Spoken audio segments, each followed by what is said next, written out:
Okay, good evening, everybody. Thank you so much for joining us for tonight's panel discussion, Stories of the Future, Diasporic Literary Community on Campus. We're so excited to have this incredible lineup of student and academic leaders online with us today, including Ruchi Shah, Amy Zhang, Silayan Camson, Jerrica Li, and Hua Hsu.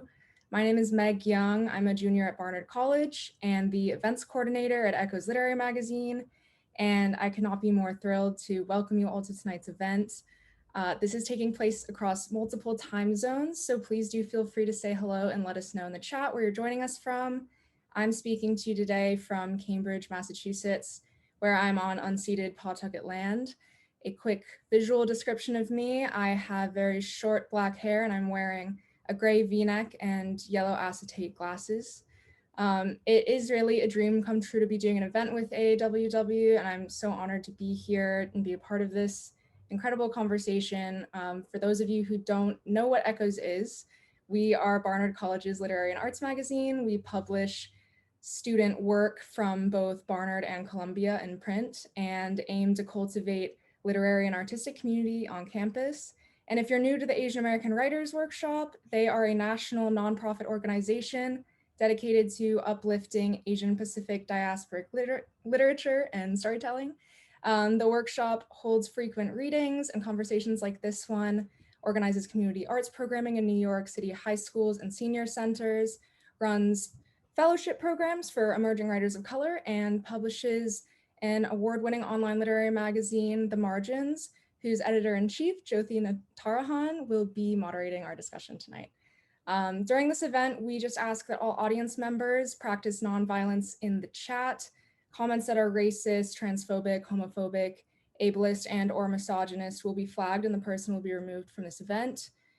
So to kick things off, I just want to say a few words about the title of this event. Stories of the Future is a line pulled from The Next American Revolution by Lee Boggs. And I will read the excerpt in full now.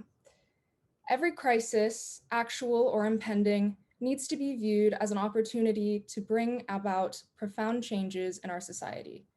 Going beyond protest organizing, visionary organizing begins by creating images and stories of the future that help us imagine and create alternatives to the existing system, end quote.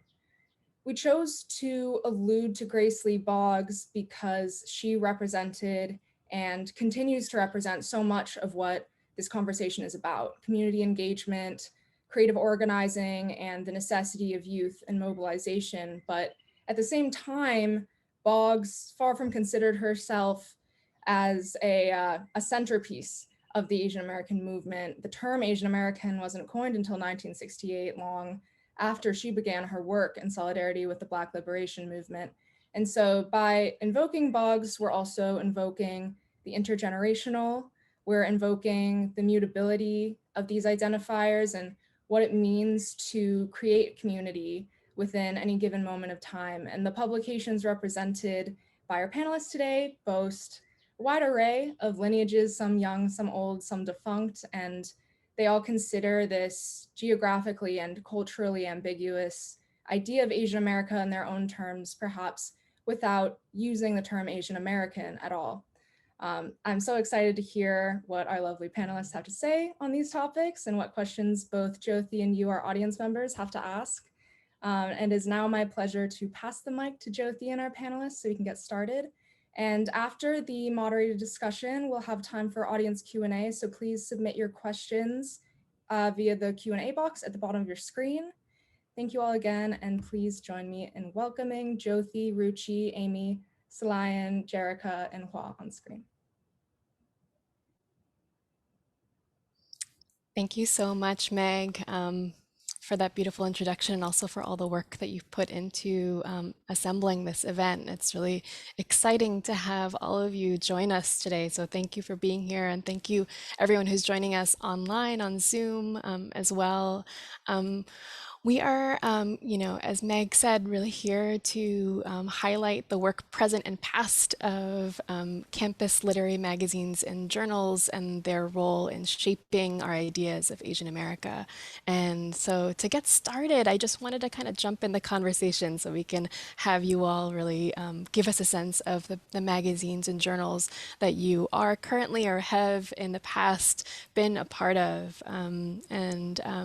So I thought maybe we could begin the conversation by having each of you really paint us this picture, tell us about the vision and the history of the magazine or journal that you're either currently editing or edited in the past. I love to hear about the relationship between that magazine and the campus that you're situated on.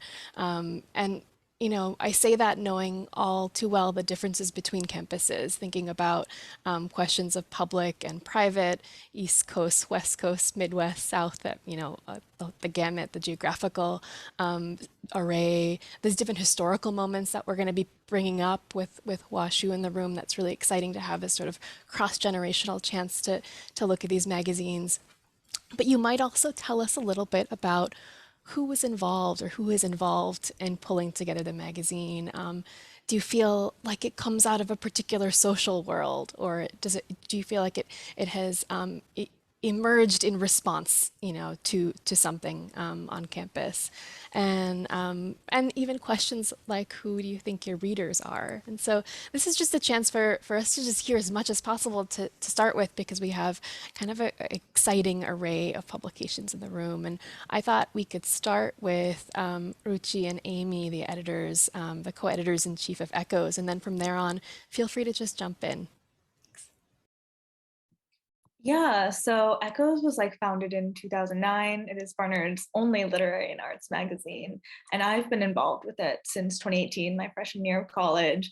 And there's definitely a lot of jokes on our e-board who are the main people who assemble the magazine and evaluate submissions and call for submissions and all of that. About how it is kind of unrecognizable from its origins. Echoes kind of has the fragmented history in that we don't have a lot of archives of very old magazines, and occasionally one or two very old e-board members of Echoes past reaches out and are like, oh, can we have a magazine? Or I'd love to hear about what you're doing now, but we've never really sustained contact with them. But I think that I've definitely noticed that Barnard's student body over the years has evolved towards representing a different kind of people than Barnard may have originally started with as a historically women's college in New York City.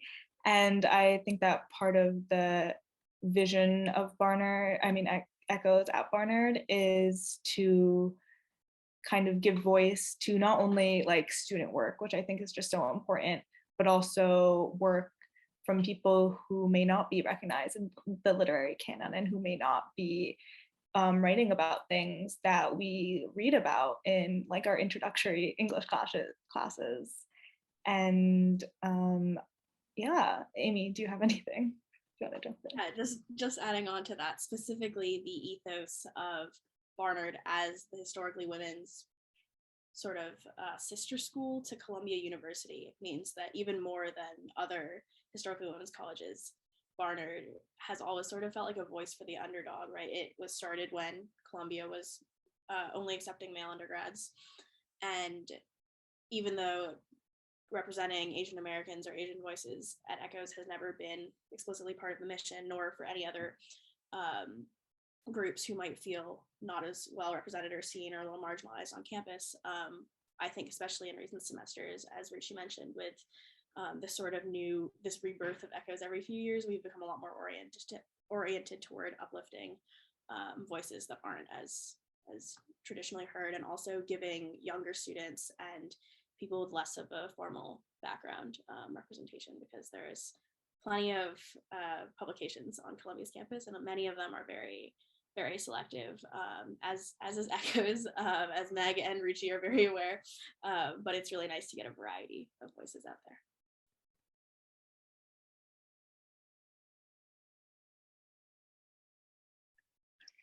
I can jump in next. Hi, I'm Jerrica. I'm with The Wave, which is an Asian literary magazine on Harvard's campus. I helped found The Wave in 2019 with my beloved partner, Eric Joe, who we had both been in classes before.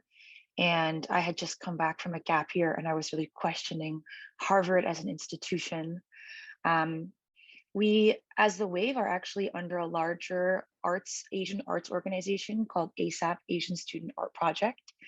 One big thing they recently did, they're actually mostly a theater group. They did a Asian American production of Legally Blonde this past fall, where Elle Woods wears Hello Kitty, and like it's amazing, and everyone is cheering, and it's just reimagining theater, but for an Asian cast on campus.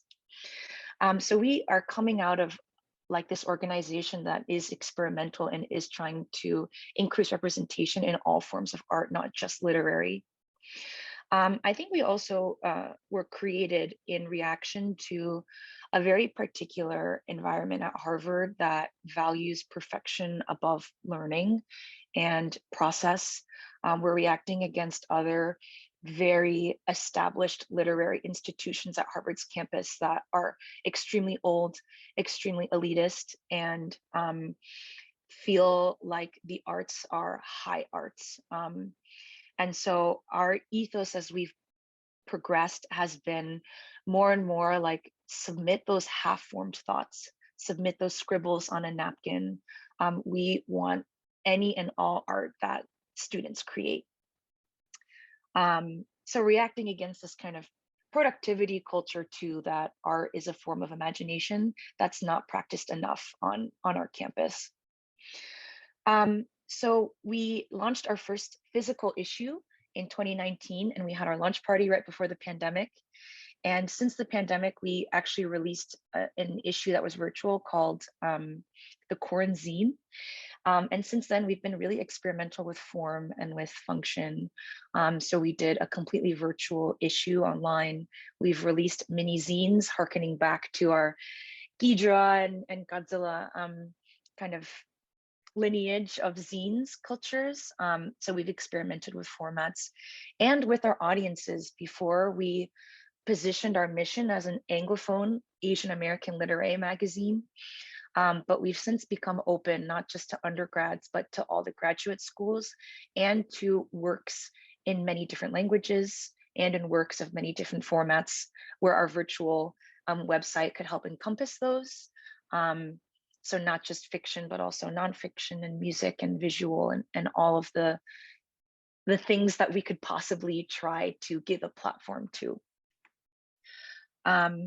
Yeah, I'll pause there. So we have been forming and we're still continuing to form now. I can hop on next.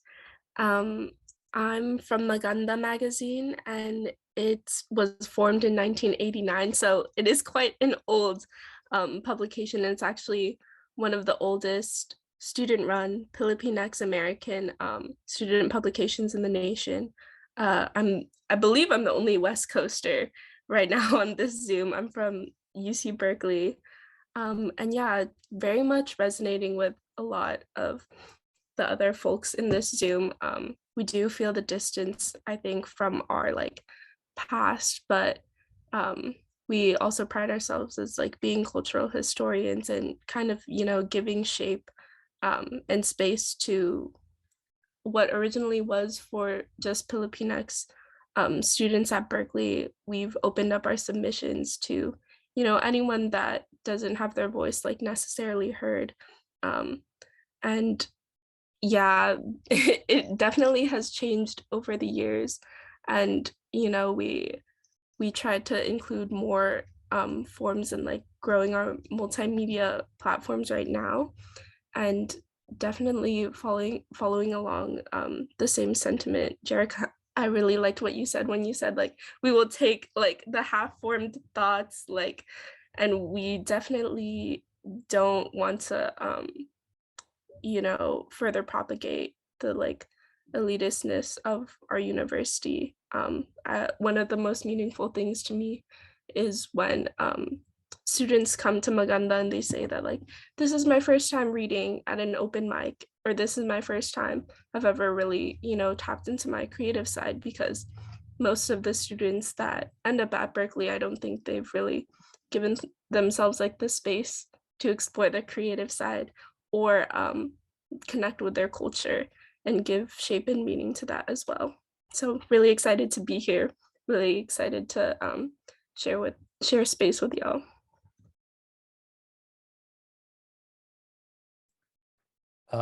Should I go next?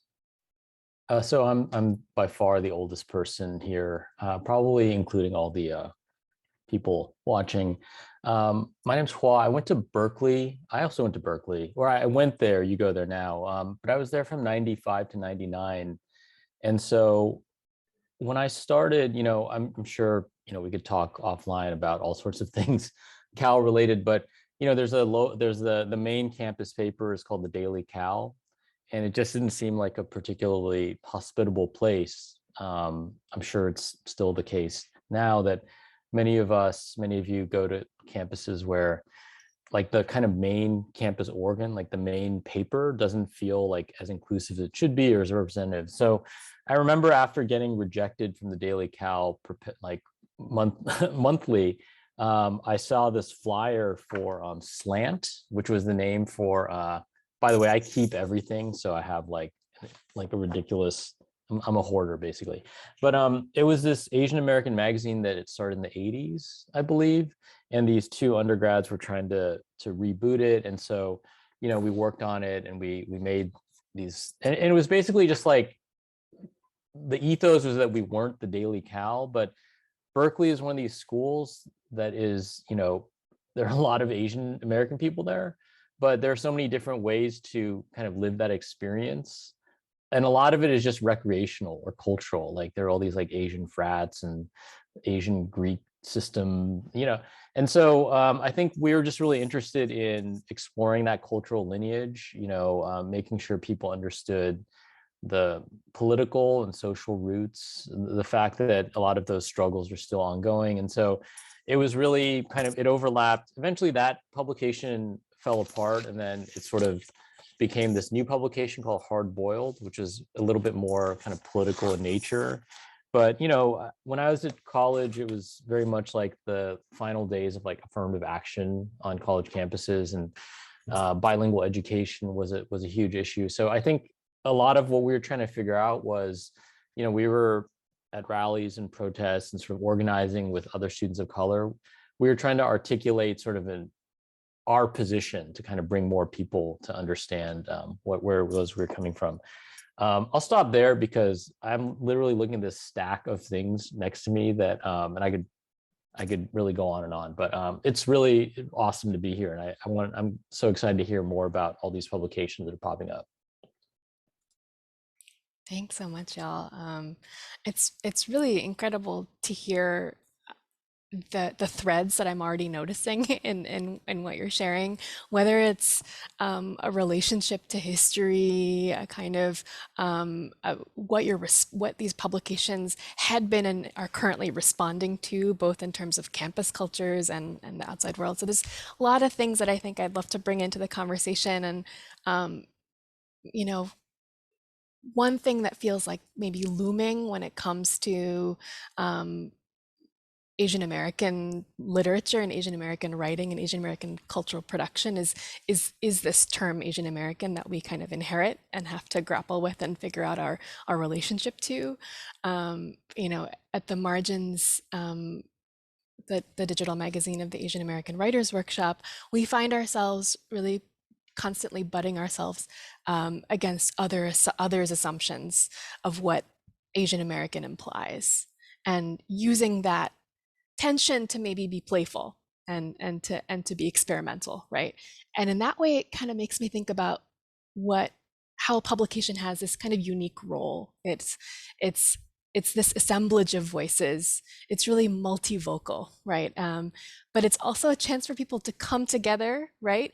There's actually this community aspect within that multivocal space, because it's curated. There's they're editors who are really kind of guiding that. And so I was kind of interested to hear from all of your perspectives of the role that you see campus publications, magazines, journals in, reflecting, reinforcing, maybe disrupting, maybe expanding these categories that we inherit. And I'm going to keep it multiple because we might want to talk about the category Asian American, but there might also be other categories that your publications are also kind of pushing up against, right? And I'm kind of interested in hearing about what other terms and categories and sort of boundaries you're interested in kind of pushing. And like, how does that show up in the work, right? Both in the work that's published, but also maybe in the work that happens behind the scenes. Because I feel like there's actually a lot of conversations when you put together a publication. There's so many conversations that happen among the people who are editors, right? In through the process. So I'd love to hear some of that, both from the current publications and Hua, like to just kind of reflect for you back on the days when you were editing and even kind of thinking about what were those conversations like.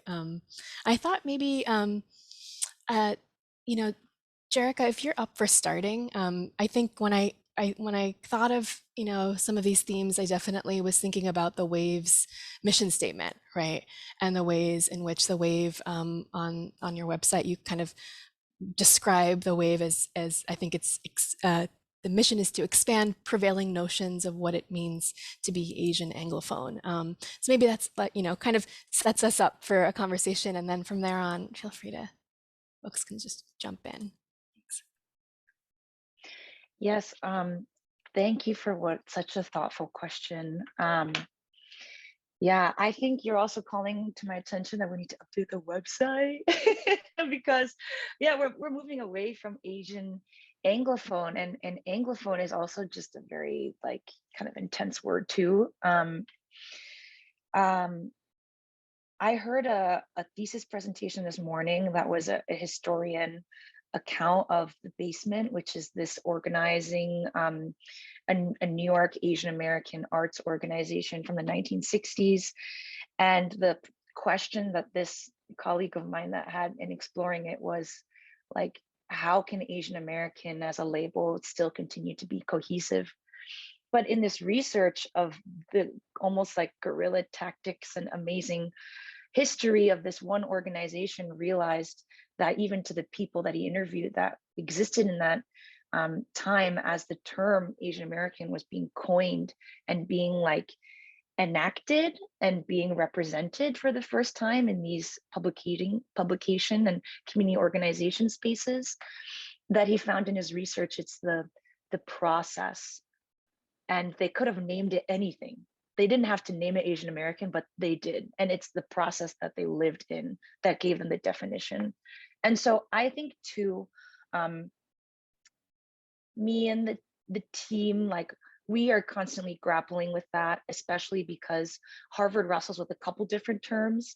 There's Pan-Asian, there's Asian American, there's a lot of different terms that get thrown around. And in general, I think people feel like it's just like in America as a whole, there's kind of factions to how Asian is represented. And then there's, Asian American, and then there's international students, and ways that we're all mixing and also not necessarily always talking. But so I think where literature makes the best intervention, as opposed to when we first conceptualized it, thinking about how overt we wanted to be about the political mission of the Wave and how aligned we would be with other organizations that we partner with, like an Asian American task force, that one of their main goals is to establish an ethnic studies department at Harvard, which it sadly does not have a permanent department. We thought of how, I love the word used, multivocal.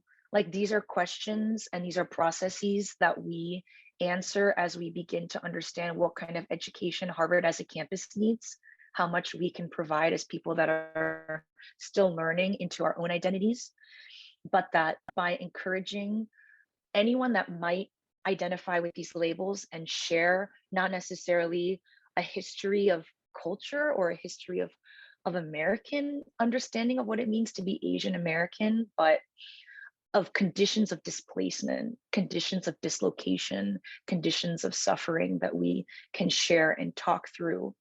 The collection respecting each individual voice within the publication and being expansive and being open to contradictions in that too. We have not tried to safeguard what, who, and what can be and speak to these experiences. One last thing I wanted to add, I'm going to grab it really quickly because it's on my my table. One way I think about this question too is we released with our latest issue also a little zine, and it opens up and it folds into like a printer paper, and then the back is like doodles and sketches you can do. And so we were also just thinking about to this question of what it means to be Asian American, respecting like how little space Asian Americans have taken in media, and how like this idea of being able to print on a piece of printer paper and fold it and disseminate it and have these like kind of new ways to think about media and how to engage and have something tactile that you're supposed to rip up. And there's like even a word search that we put. We just like wanted to have fun with it. Like media doesn't need to be bound and printed really well. It can be really fun, and you can tack it up on your wall and you can rip it up. And then this is the QR code to like the online portion where we published other pieces, longer form pieces. So I think we're just open to form and open to all things. Yeah, I'll stop there. Thank you for the question.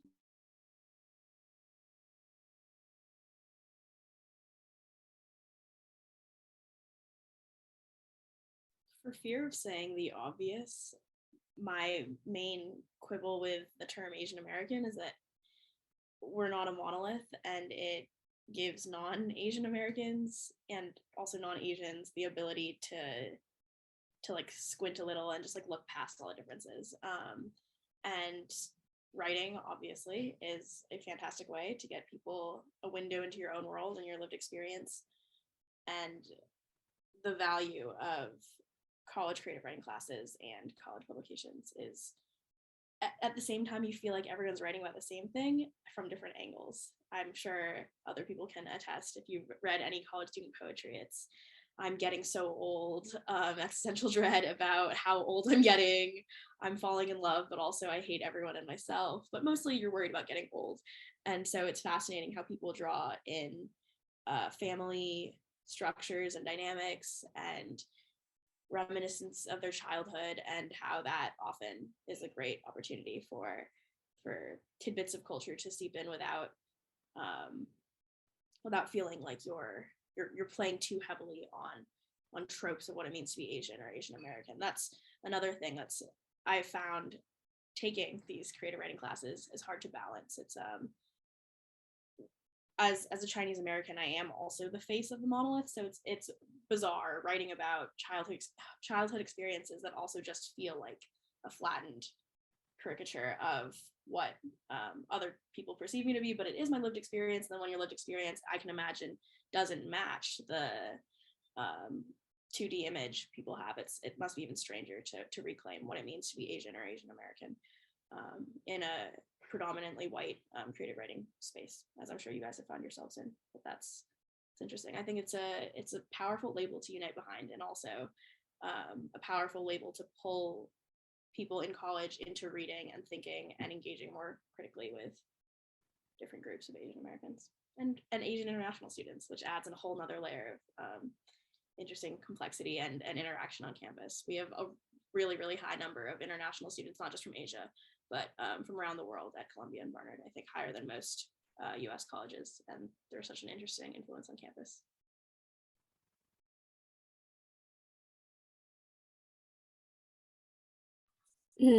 I think I'll also take a stab at this question. I mean, I think I come from like, or where Maganda is situated is kind of, catching the, students that come to college and they realize that, okay, beyond the Asian American label, they also have their own like ethnic identity that they want to explore as well too.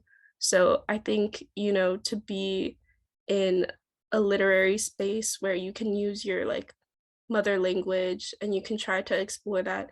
Also, I definitely resonate with what Amy said, that like it's a good starting spot and a good you know, name to come together. But when you want to take the step and go more explore into your identity, I think that also um, is a really nice thing to arrive at too.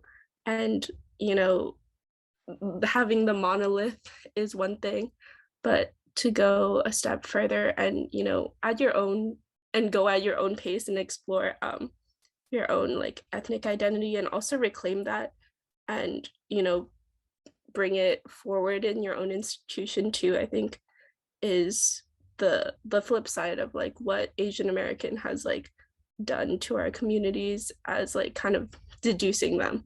So, you know, it's a good starting spot and there's always more to add to it, I think, too.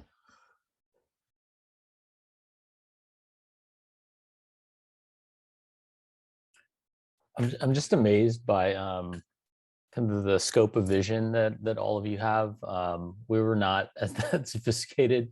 I think we were really just trying, you know, I think in the 1990s, we were really influenced. I mean, you're essentially just influenced by whoever came right before you. And so, you know, Gidra, all those magazines from the 1970s and late 60s, you know, they were always around. And so you would sort of look at them and they seemed a little bit immature to us in the sense that they were inventing this identity. And then we took it upon ourselves to think like, well, what are the complexities of this identity? And it's incredible how all of you are talking about sort of complexifying it even more in very necessary ways. I mean, thinking back, I was just looking at this issue and you know, on the cover, it's literally just like culture war, like Michelle Yeoh and police brutality. And these are all things that are clearly still like, these are three things that are literally still in the conversation right now. And on one hand, that's a little dispiriting. On the other hand, it's very humbling just to see kind of how these conversations continue to compel people. I mean, I think for our generation, we were just really interested in tapping into the politics of everyday life, which wasn't as relentless as it is now, I think. I think now everyone recognizes the political dimensions of culture and consumption and whatnot. But, you know, there's like an article in one of these magazines, like at Berkeley in the 1990s, a lot of Asian Greek folks would have lowered cars, like they would modify their cars. I don't know if this is like just a West Coast thing, but they would drive around in these like souped up Hondas. But, you know, there's a lot of like political contestation around why you would modify like Japanese cars. And there's the status of like Japanese cars and declining American auto industry. And so, you know, we were interested in showing these folks, like, you may not think too deeply about your identity as an Asian American, but there's political consequences, the things we consume and the things we, and the choices you're making, even if you, so I think that was one thing we were really interested in, just kind of organizing amongst ourselves, convincing our friends who were not as political, like why affirmative action mattered or why bilingual education mattered. I don't feel like in my immediate circle, we had the vision or even maybe the bravery to think that we could address anyone like even sort of beyond that. So it's incredible to hear all of you talk about that. Yeah, just echoing what Hua said, it's really so far reaching and like really you all have like dug deep into into the complexity and nuance in a way that really echoes back to some of the work that we continue to try to do at the margins. So it's really exciting to see this generation of magazines and editors come up. And one of the things that I was kind of thinking about that maybe underlies some of the assumptions here is the sort of relationship of that vision, that ability to sort of think beyond or think through or crack open these terms, and the way those terms or the ways that the structures in which you are working in are really defined by an institution, right? By a college campus, by a university. I wanted to sort of switch gears because I heard especially in some of your responses to that first question about relationship to the university or college and relationship to a kind of elitism or a history of exclusion that existed, before and continues to exist. And one thing that is kind of interesting to note is that among all of you here, there's a range of histories of the presence of Asian American studies and ethnic studies on campuses, right? So I think the Asian American Asian Diaspora Studies program at Berkeley recently turned 50 years old, which is incredible. so amazing. I know that students at Harvard have been agitating for maybe 4 decades. And maybe there seems to be a promise of potentially an Asian American Studies program, but I don't believe it exists yet, or maybe it's nascent. I haven't heard. I know that Barnard doesn't necessarily have a race and ethnic studies program or department, but that Columbia does, and that students are able to maybe, for example, take classes across the street. And so we have these kind of different histories of Asian American studies on campus. And what I'm curious about from your perspective is what is the relationship to the sort of literature and like cultural production by students on campus and the sort of institutional presence of ethnic studies and Asian American studies. So what do you think those institutional investments in ethnic studies do for the media is able to be produced? And also maybe some of the relationships, if there are active struggles on campus right now to agitate for those programs, is there a relationship, to that and the work you're doing with the magazines? Was there a relationship between that at Berkeley in the 90s, Hua Hsu? So I'm kind of thinking about the relationship between publications and in the institution. And I thought maybe I could pass it to Silayan first, just because I'm thinking about the long history at Berkeley, and I would love to hear your perspective on that, and then we can bounce around. Yeah, the ethnic studies program, I believe the Third World Liberation Front actually began in San Francisco State University. So I will not be that Berkeley kid that's like, yeah, we started. No, I give credit to SFSU. But it is one of the oldest ethnic study departments in the nation. And yes, we did celebrate 50 years of Southeast Asian and Asian American studies. But, the struggle with the institution definitely still continues like to this day, especially with like having like media and our show of representation, specifically with that like 50th anniversary. They didn't highlight Asian American professors. They didn't highlight Filipino professors in the library display. There was actually like a whole news article, and I was part of a student protest there. So it's just still a continuously difficult fight to have what is supposed to be institutional support and institutional representation. And the reality of it is that like it isn't super complete if the institution doesn't have a continuous dialogue with its student bodies. So to anyone who is still like forming their ethnic studies department, I would say to definitely know the people who are involved in trying to form it and still, continue to have your voice in it. Because I think along the way, definitely the student perspective and like the lived diverse communities on campus have gotten very much separated from the institutional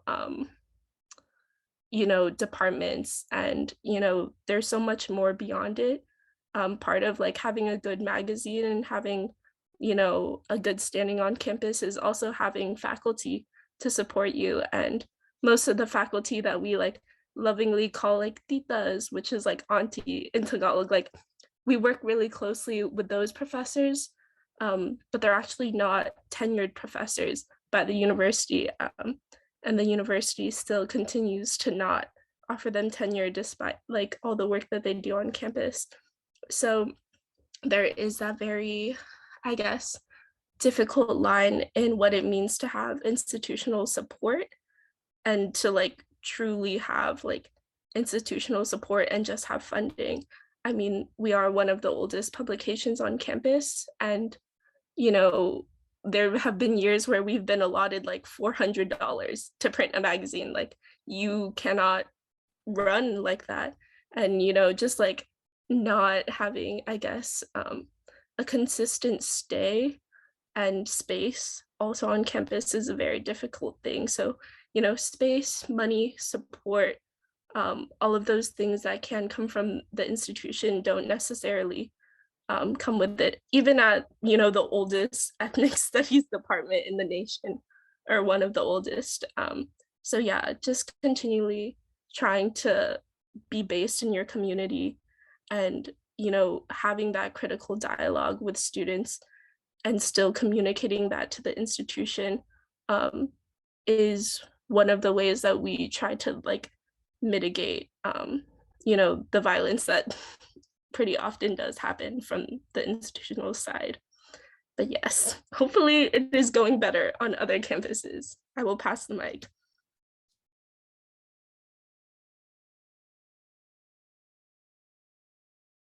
Yeah, I'm actually an American Studies major at Barnard, which I think is about the closest you can get to like an ethnic studies major. We have like a concentration in race and ethnicity, but there is definitely a lack of Asian American history and study courses. And I've noticed that because I've looked for them over the years. And even at Columbia, actually, I had the fortune of taking a class with Professor May Nai, and she told us that everyone at the Center for Ethnicity and Race at Columbia actually have to like elect into teaching there. Like, there are really very, very few professors who are like employed there. They're usually like from a history department and they teach like a course in the center, which I thought was really interesting.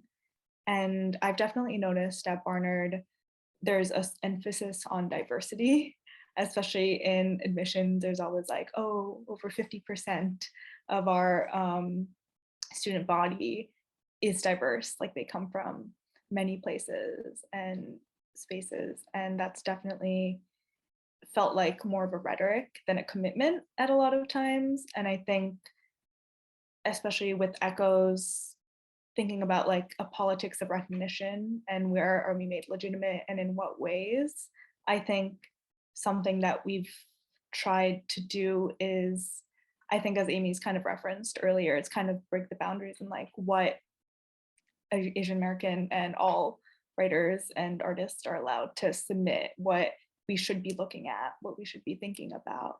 And like, it's not just about our culture, right? We can talk about all of like the 18 to 22-year-old existential struggles that we have about love and fear and hope and just being alive here, or whatever fantastical stories that we like. One of my favorite pieces from our most recent edition was called Galati by Anushka Prashant, and it was just about this like person who worked in an observatory who had like somehow their experience, like a prophet came to like this writer who wrote their experience and they never met, and then they suddenly met and they had this like instant like romantic metaphysical connection. And it doesn't really have to be about any one thing. And I think legitimating that has been a big part of what I think about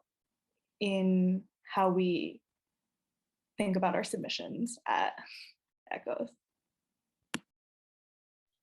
As for the institutional support side of things, the entire creative writing and visual arts and other sorts of creative scene at Columbia and Barnard is extremely decentralized in general, as are a lot of our other organizations. But what that means is that in order to find people to workshop with, you have to take a creative writing class, and then you just get their numbers and you stay in touch and you have them put you in touch with other people. But there is no, or you submit to to magazines like Echoes, and you hope that you get to hear back, and you come to our launch party and our contributors nights and everything. And the same goes for visual art. It's very hard to find fellow artists or people who work in the same media as you do, or who have the same vision as you do, without taking a class. And rather than, I think, agitating for institutional change or for maybe 0 credit classes or open workshops put on by faculty, students have just taken things into their own hands. I was part of a club all of last academic year called Asian Creative Collective, but it is, you can imagine, people are always so busy. It was really difficult to get. There was a lot of interest. People showed up to many of our events. It was hard to build a consistent base of students who were able to grow close enough to be comfortable sharing their work or workshopping, especially on the creative writing side, at least. So it's a struggle, and I don't think it's unique to the Asian American experience, but I know there are other groups on campus who manage to build really nice identity-based creative spaces, and I wish that would come together for us, but we will continue organizing from the ground up and see what happens.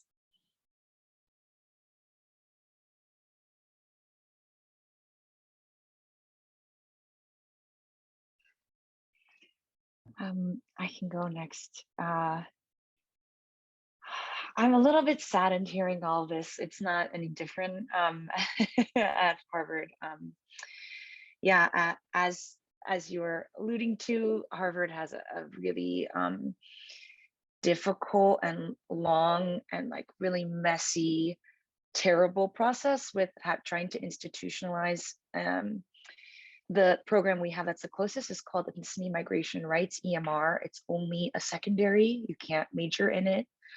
It is fabulous in what it is. It has different tracks in Asian American studies and Latinx studies.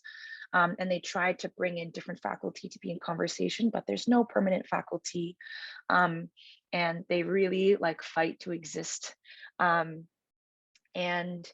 it's, I think, also difficult too, because the haphazard ways that other departments, the oldest major at Harvard is history and literature, and they also have a track within it where you can do some kind of historical Asian American scholarship and engage with it through a history and literature lens.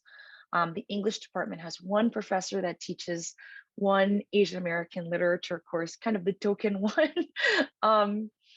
And like the way works really closely with these like scraps of us trying to get something. So we work really closely with EMR. They help fund a lot of projects. We try to engage with their Asian American Studies workshop. Professor Kim, the English professor that teaches that course, is our faculty sponsor. We're trying to like pull together these strands to make something cohesive.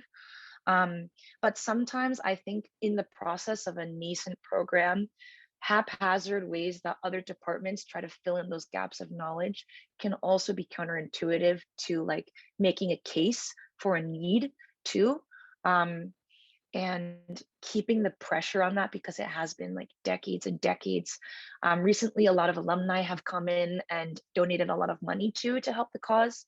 But it is really, it's I think as well parts of the way that the institution banks on students and task forces coming and then graduating after 4 years and not necessarily caring about it, and not having graduate programs that are accountable to it too, is a kind of, let's just wait out some of these waves because they happen in waves and then they go away and then we don't have to worry about it.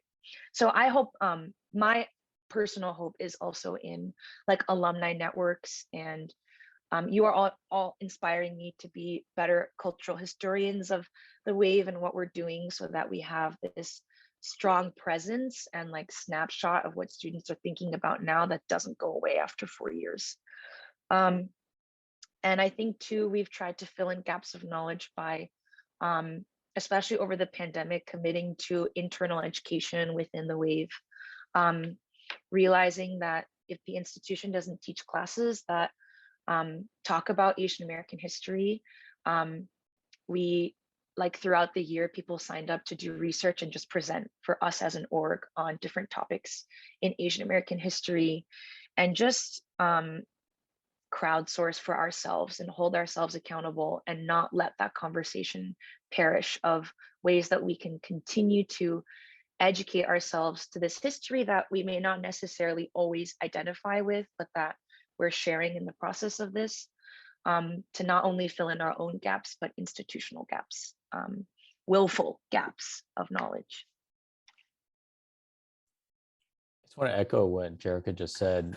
It's funny because I actually went to Harvard for graduate school, and then I actually went back to teach as part of the kind of one of the ethnic studies initiatives that died on the vine back in like 2010. So I've experienced a lot of what you're describing firsthand.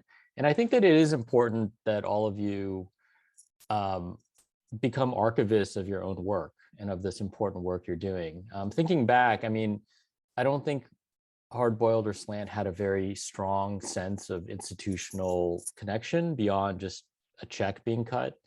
Like, we were reporting a lot of stories that were in the community, and looking back, because there were so few media outlets, like we actually reported on a lot of things that for which there's not that much like mainstream reporting around, like police brutality in San Francisco and things like that.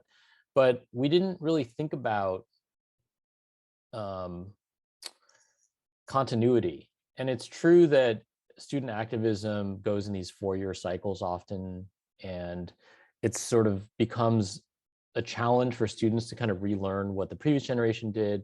And I always thought that publications were one of the few kind of lines of continuity, because, you know, you would see what people were doing before you. And so I think we didn't do a particularly good job, but in the years after I graduated, I would hear from Berkeley kids who, you know, were still at Hard Boiled. Unfortunately, I don't think that publication exists anymore. But I think it's important that all of you not just kind of bring the next generation of editors and writers into your publications, but also that you take seriously that these are things that need to be archived, and like the history needs to be written as you're doing it, so other people don't feel alone and feel like they have to start from scratch. Thanks for that. Wow, that's really such an important point, and I really appreciate hearing all the very present struggles that you all are undertaking, and honestly, just like thinking about the kind of political work of publishing these magazines in the face of those institutions, and how it's not only filling a gap but also agitating and kind of making visible to your fellow students and the campus the kinds of contingencies upon which that this work is actually possible, whether it's like you were mentioning about untenured faculty who are the sponsors, and the ways in which the longevity of a publication is really tied to these institutional questions. And yeah, I mean, speaking of archives, I kind of want to talk a little bit about relationship to history, because it's something that's come up just organically in the conversation, right? I've heard Ghidra and Godzilla just like pop up in conversation. I've heard, it's actually quite remarkable how much you all, in terms of the current editors, the present day editors, how much history you seem to be holding also, right? And so I kind of want to just make some space to both have you share a little bit about what the role of history is in the work you do, maybe geek out a little bit and tell us about what pieces of history you're most attached to. Because when I think about it in this sense, like as editors, as educators, as leaders, working in cultural work at large, right? There are all of these narratives that precede us, and at some level, like we get to decide which of those narratives we call up and activate, right? And so, and that choice is really matters a lot, and that choice actually influences the kind of direction of the work. And so, it so ties into what kinds of narratives that we might call up when we think about Asian American identity and politics too. But just kind of, whether it's this historical memory of print publications, the history of the Asian American movement, histories of campus mobilizing, but like to what extent, you know, is the archive a part of your work? Like thinking about archives of other publications or other political movements or just anything about history, honestly, because I felt like it was bubbling up from everybody's comments. So I'll just let, you know, anyone who feels moved to start us off, to please go for it.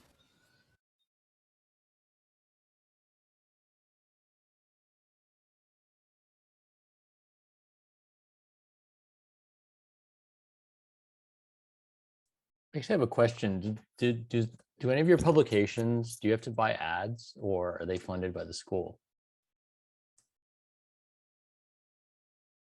Funded by the school. Yeah, I'm also funded by the school, but there have been some issues that I learned of looking at the archives back then that like there was a point in time where we did need ads. I think ads are so, I mean, they're obviously they're getting you to buy stuff, but I learned so much whenever I look at ads from publications in the past. I mean, I collect all sorts of old publications, but you know, you just sort of get a sense, like I buy all these old Asian American literary magazines from the 80s because I'm so interested in these things. And, you know, I think earlier, Amy, when you're discussing this sort of like continuum of concerns that sort of runs through a lot of creative writing, you know, it's been like that. There's a lot of that in say this magazine, but you know, it's so fascinating just to see how the circumference of the community, you know, there's like the campus community, but there's also sort of the relationships with local merchants, with local businesses, with local community groups. And I don't know, like everything just seems like a clue as to how widely a previous generation imagined. And that's what I always got out of these things, is just sort of seeing that, you know, I think earlier Jerrica mentioned that it's like a process. And I think that that's such a great way of thinking about it. And that's the way to not get disheartened, I would say, is just to think about we're all part of this process. And it's useful sometimes to see where folks in the past, I did this to people who are older than me. Perhaps you see that when I'm talking, but you know, there's obviously things that they didn't foresee or that I didn't foresee. And so, but there's something really powerful about that too. So that's how the archives enters into my work. Like I don't really necessarily read these old poems because they speak to me now, but it's just sort of fascinating to see what they could imagine in that time.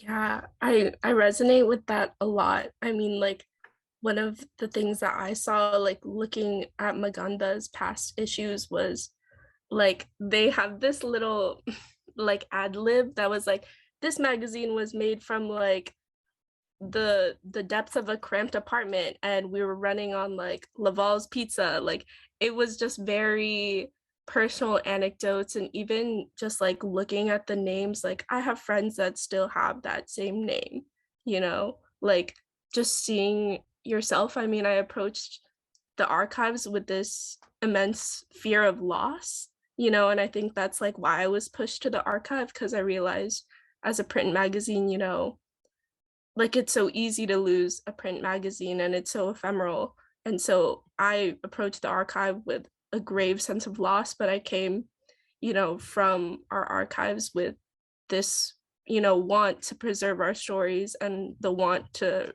you know, continue on and keep these things safe. And also that there was like an abundance, like what Hua said, that like, you know, there are people behind these stories that still exist while you're still alive. And you probably, you know, like I could literally look for, you know, the hard boiled at the ethnic study. I will do that for you. I will go and look for it and I will find it and send it to you. But yeah, like just, you know, I think all of it comes with a sense of liveliness and, you know, wanting to continue to keep our words like alive.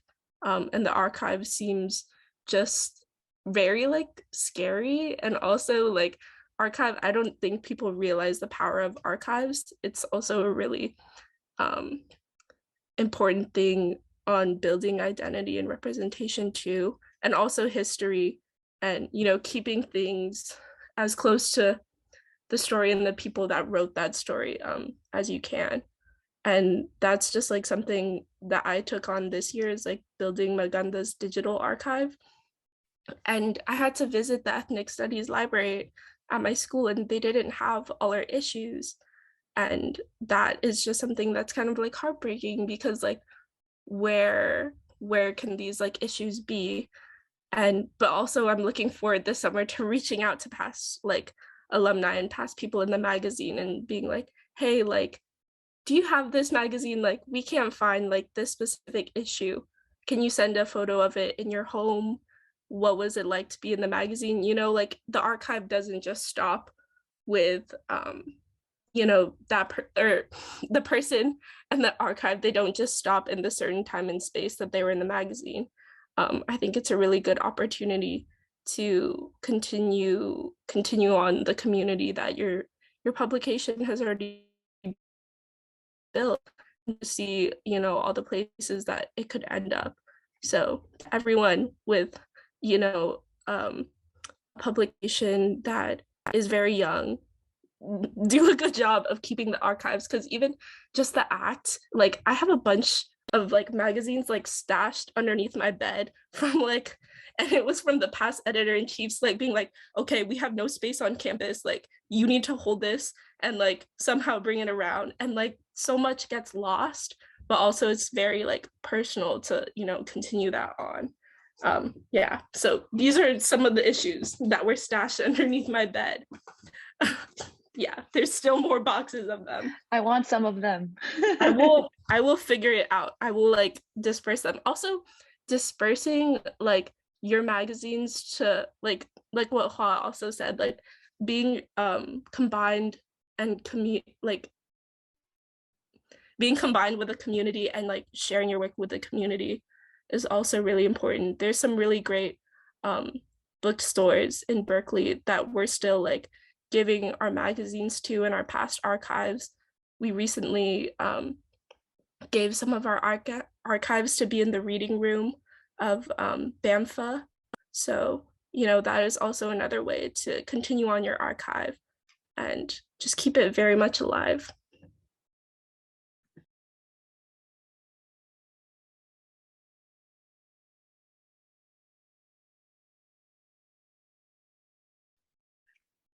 That last point is really powerful to me, because people have suggested, you know, disseminate the wave, the print issues in libraries or bookstores, and we're still really figuring out how to do it. Like, is it just for Harvard students? Is it for a wider community?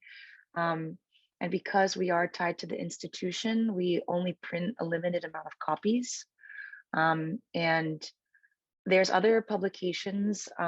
There's a Hispanic Latinx publication on campus that subverts this by being disseminated on Amazon. And so you purchase a single issue that gets printed. And so they don't have to worry about distribution costs, but that means it also costs money. And it means they're also tied to Amazon.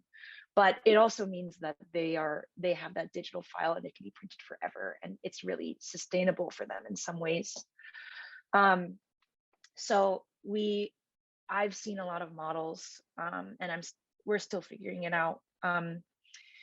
The wave is in a different position, and that's why I feel like I'm soaking in so much more, because we are so young. And we recently were able to be archived by the Harvard libraries. But even this knowledge that I know, I'm like, when I got that email, I was like, wow, we're really out here. But even the knowledge that we are, and that we need to continue to send them our materials and get these things uploaded and keep relationships with librarians, and honestly keep relationships with ethnicity, migration, and rights, and keep the relationship with our faculty advisor. Those are things that I am passing down for the first time. Relationships that my co-founder Eric graduated 2 years ago. I took 2 gap years, so I'm like the grandma. They call me the fairy godmother now because I've passed it down, and that was a really hard process to let it go. But like I feel like the wave is in this stage where its founding members i.e. me, the monolith and like ancient person that I am, I'm leaving with a lot of history of how it was founded, why it was founded, what is our mission, what are decisions that we've tried and failed in the past, what even are our past issues, what did they look like, what was that visual language, why do we make certain decisions, even like what's the best printer in Boston so you're not paying $1,000. Like all of this knowledge that I have that I feel very anxious will be gone. But also this trust, that, you know, you talk about Hard Boiled, you talk about all these magazines that leave, like The Wave could very much be one of them soon, that like when its founding team leaves, for the first time I met freshmen and they had no idea about anything. And I felt like I just wanted to sit every one of them down and be like, this is our origin story and you need to know it and you need to like pass the torch. And there are a lot of people that are learning these skills for the first time, and that are not seasoned editors or don't know or are in their own writing communities. And the organization has to change, and it has to change beyond me. And I am trusting that if there's a need, it's going to continue to exist. But there is so much to that is hard to pass on and is very logistical, and ways that it honestly, I think the difficulty of what I'm saying is what should be institutionalized and what should stay and what should be thought of as core, but also the ways that it needs to change every year to react. And how does a literary magazine that is in some ways a gatekeeper of what Asian American literary materials should look like at a school, how do you continue to have that conversations in a cohesive culture as you iterate? And for us, as we move beyond like the founder to something that can have other personalities that really engage with it and let it grow into whatever it needs and should grow into. I have that hope. But I do feel like we're at a moment where we're passing the torch. History is like really going to be made now, and or we're going to have alumni for the first time, like hopefully donating alumni. But like, because we've only been around for a couple of years, alumni that want to stay involved and want to keep it up. But it's up to the people that are going to rise up to continue that too. So that's a personal process for me to let go.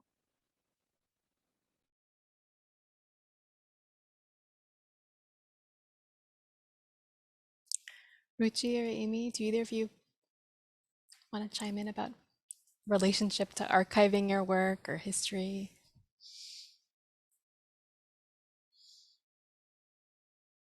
I would, but I'm seeing that there's a really, really good question in the chat, and I want us to be able to talk about that actually. Yeah. Is it the question about print? Is there another question that you're noticing? There's another about documenting structural silences, and how our magazines, I guess, push for more. Great, I can read that one aloud. So could the panelists on the Zoom reflect on how your magazines help ensure that you can advocate for stories to create archives for the future? How can your magazines help to document the structural silences and reluctance to engage with AAPI forms of knowing and understanding?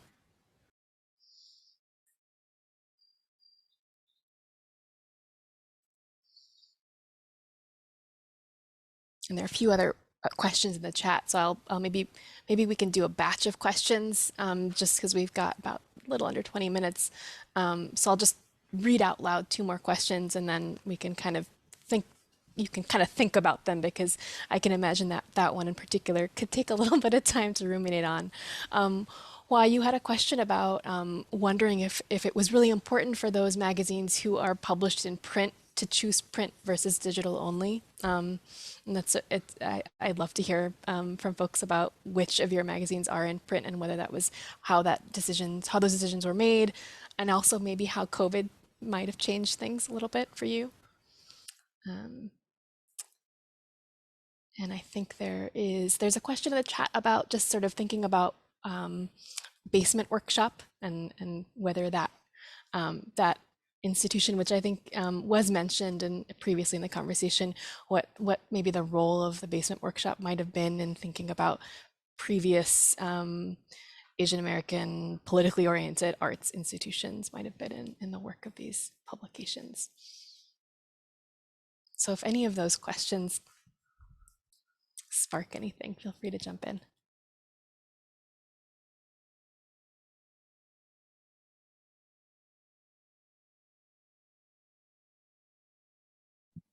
I think just speaking quickly to the question of like the importance of like physical copies versus like digital only.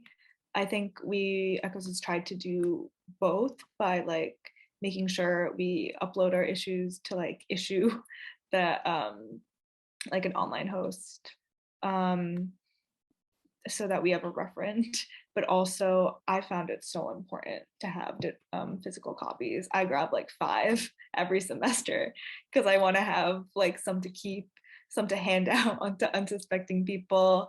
And I think there's something incredibly validating, especially for students, about having their work in print. You know, for COVID really did disrupt it because we didn't have student funds to create print magazines, and people weren't on campus to circulate and have these magazines. But I think that we also uploaded things to our website, which I thought was really great, but it's also a practice that we kind of stopped doing, partly maybe because of logistics, but also because I think, again, like physical versus digital archives isn't right. Like both are important and digital archives are a lot more accessible, but there's always something that is very valid. Sorry, I'm like fingering literally like our recent Echoes copy, if you guys can hear that. But about this kind of reality of seeing art on a page and words on a page, even for the reader who then like can have this and hold this and come back to this and be like, oh, these people at my college who may be doing amazing literary and arts things now had this. And just thinking about what we keep on our bookshelf, I hope that people have Echoes on their bookshelf. Yeah, speaking to, interestingly, both the value of the physical copies and the way forward for us to preserve archives that will change the future. I think they kind of come together in this, the physical, the in-person. It, again, sounds a little odd because we go to such a small private school, but the student body at times really just does feel so disconnected and so isolated. And so our job, I think, is to bring together the initiated and initiate the uninitiated. So if you are already a part of the creative writing and arts community, we want to publish you. We want to introduce you to people who can workshop with you and talk to you and give you support and a different perspective outside of class. And for those who have never been interested in creative writing or have never wanted to come to our launch parties and hear people read their work or talk about their work, people who have always considered themselves not creative or artistic people, there's something you can't beat about having like paper copies shoved up in your face. Like, your student activities fees are paying for these already. You might as well take one. And while you're here, you might as well open it. You might as well grab a snack and sit down and listen to some of your peers talk about the amazing things they're doing, and that you could be doing too.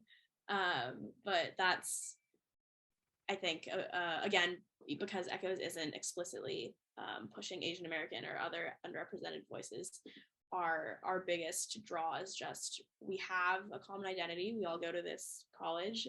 We are the Barnard College Literary Magazine, and you might as well see what your peers are living. And so just being present and in people's faces and back in all of our iterations year after year that do respond to changes, but are also sort of consistently this ethos of being in New York City and figuring everything out and bridging the distance between home and school. Yeah, the physical copies are super important. The archives and the connection to the changing student body and also past aesthetics of Echoes are all super important. I'm curious to hear more about this, and maybe also too if the process of putting together a print publication has been meaningful as well, because there's the experience. I really love hearing about the experience of like the reader, holding this print publication, decades later or in the present, and having that circulate. But I remember sitting on the floor, this like floor of this big hall, and proofing pages of our literary journal, and just those, and spending like staying up till 2 a.m. doing this, right? And just, I'd love to hear about just like that process. And I'm sure some of that may have been lost during COVID. So what was that like, But maybe just to reflect on the sort of community that's brought together by pulling together a print publication. What does that look like for you as editors? And like, if there's any feelings of loss around that, what that's been like too. I just want to echo something Amy said about the kind of like the utopian possibilities of hanging out, of just having a thing and saying like, you should come check out this thing. And I think that's why things are useful, and I think I'm still a journalist now, and journalism is meaningful because it's an excuse to ask people things that you may not ask them in real life. It's sort of an excuse to have conversations that are increasingly hard to have with strangers, or just my dog just showed up. Hold on a sec. So yeah, I think that,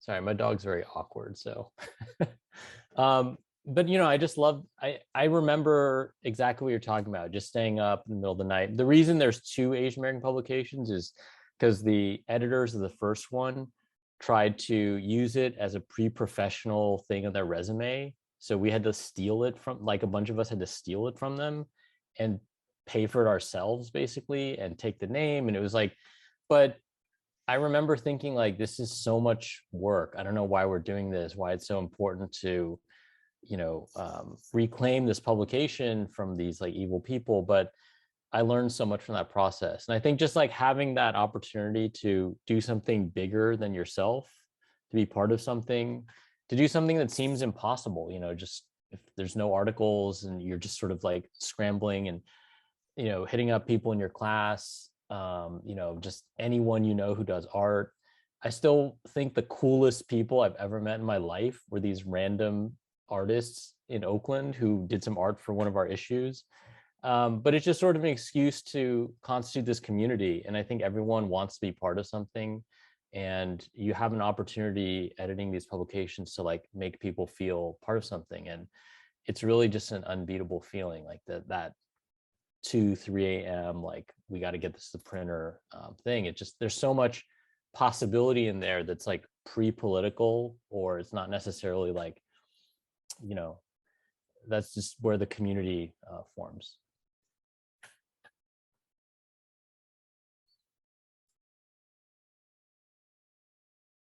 Yeah, oh, sorry, Jerrica, you can go ahead. Yeah, I definitely resonate with just like the act of creating a print magazine. Oh my gosh. Like, we have to teach all of our associates like how to use InDesign, and then we're just like there like fumbling on our computers like, how do I make a gradient on this? And just like having everyone in one room just fumbling on their computers and like playing music. It's definitely a bonding experience. And I would say that like, yeah, the act definitely, I think Ruchi talked about it earlier, but just, showing students that like your work deserves to have a like be in print and hold it, and be like, we try to aim to make our magazines like centerpiece, like table items so that they have like a place of honor in the most like intimate way. And I think that it's so important. And part of it too is also like community building. We hear about like one of my associates said that like his aunt gave him a copy of our magazine when he was a kid. And like that was just like crazy to me that you found your way back to this space. But also like when we were in COVID, like we had virtual associates, and we were able to have like associates from like Washington D.C. and like Chicago, and like they also said one of my favorite responses was like, we have a thing in our associate form that's like, how did you hear about Maganda? And someone literally said fate. And I was like, oh my gosh, like, and I know they just saw us on Twitter or it was like Instagram, but I was like, wow, like to hear that.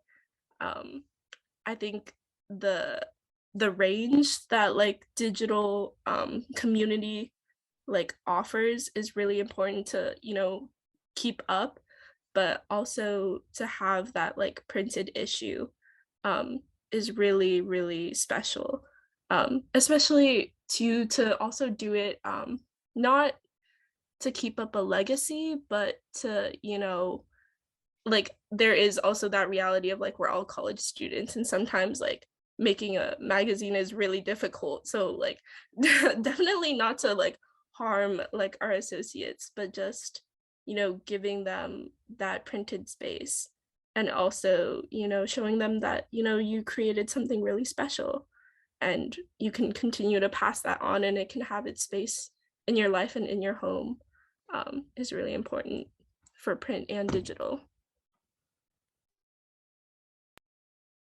It's really exciting to hear all of this, and really inspiring to hear all of it too. It's just we have about 5 or 10 minutes left, that I thought I would just open it up to see if any of you have questions for each other that you wanted to throw out there, anything that you're curious about asking, just to kind of close us out.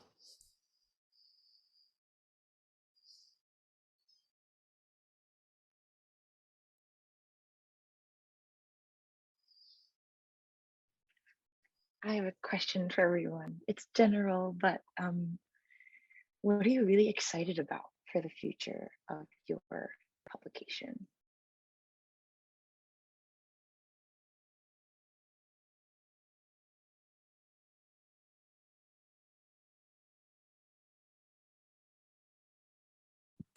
Might sound a little mean, a little gotcha moment, but I think after COVID, people are finally not taking campus life for granted anymore.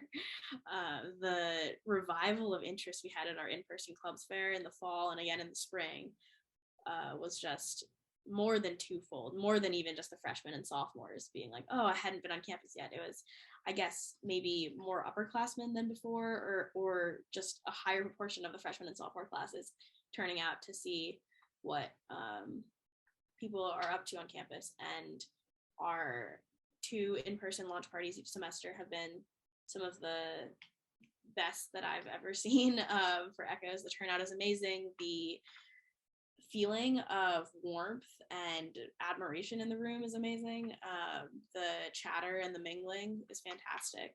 People show up who obviously are published authors and artists, people who submitted or were published in the past, friends of friends, and I am very excited. Sadly, Ruchi's graduating, but I'm very excited for what next year brings. We're gonna get a ton of underclassmen on board. We're gonna try to do a lot more joint events with the other publications, with other cultural organizations, other creative groups, and try to get maybe some cross-genre collaborations. There's so many a cappella and dance groups on this campus. I don't know. It'd be just interesting to see how people are.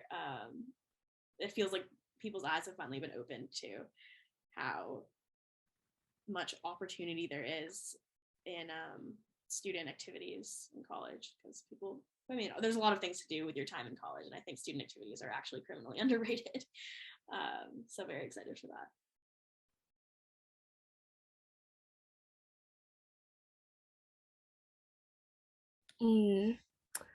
I would say I'm super excited for like more multimedia work and just like we're historically a literary magazine, but I think there's so much like more space and like more to explore in just multimedia art. So like ensuring that Maganda has like the bandwidth and also like the structures to like incorporate that, and continuing like letting people be the artists that they want to become, and like also still being able to like hold them and like celebrate them in is something I'm really looking forward to. I wasn't much of a writer myself. I think I'm more of like a visual artist, so I'm advocating for that and looking to how I can help that. And definitely too, like I don't know, like seems like it existed in a vacuum. Like I don't know why we haven't done so many like collabs, but we've done a couple this year already, and I'm really excited to really branch out. I think we haven't done admittedly as much like reaching out as we could. So that is something I'm excited. Do not be strangers after this video call.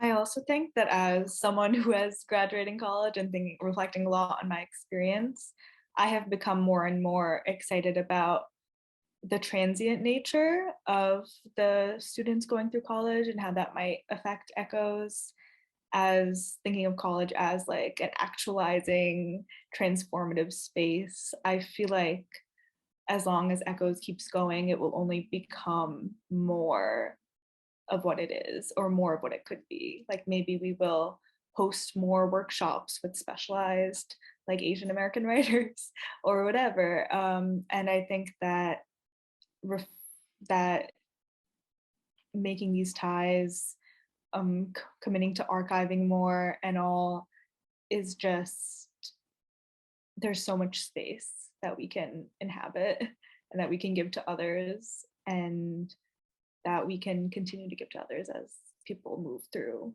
college. And I'm really excited for that.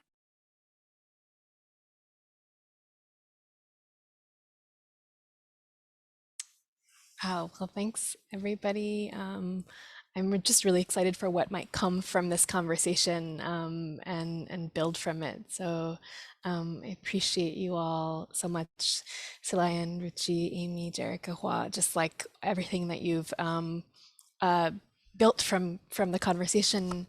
And I feel like there's so much more that we could talk about. We're out of time right now, but I hope we can take some of this conversation offline too, because definitely we want to encourage this to be maybe a starting point for connection going forward. And great. Well, thank you all so much. For everyone who's joined us in the audience, I hope you've been enjoying the conversation. Everyone here. And yeah. Hope you have a good night.